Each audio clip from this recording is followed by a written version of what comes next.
Comme le montre l'histoire du Rwanda, la fête de la moisson était très importante. Elle était aussi bien royale que populaire. Dans cette fête qui se célébrait pendant une semaine, il n'y en avait que la récolte de semences. Suivez ceux qui les témoignent.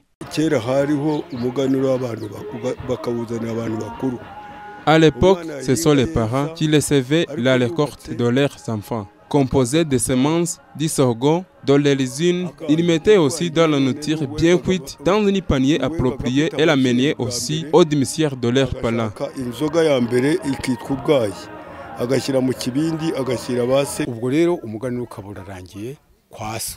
Voilà comment s'est passée la fête chez les parents. Contre les mains chez les lois, où toutes les corines et familles collectaient la récolte, surtout du sorgho. Des récoltes et d'origine pour se rendre à la cour loyale pour cette fête dans la moisson.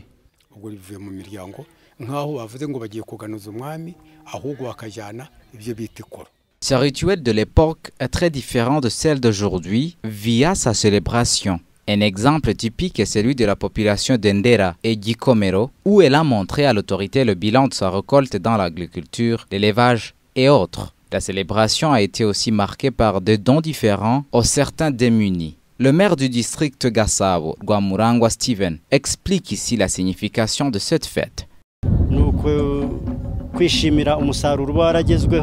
Nous sommes très fiers du moisson de la population ancienne. Cela forme aussi leur unité, mais je leur demandais d'y fournir beaucoup d'efforts pour les corter prochainement, puis en quantité et en qualité.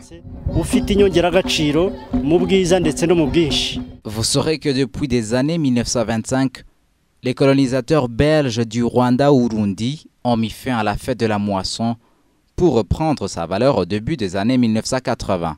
Au Rwanda, la fête de la moisson est célébrée le 1er août de chaque année.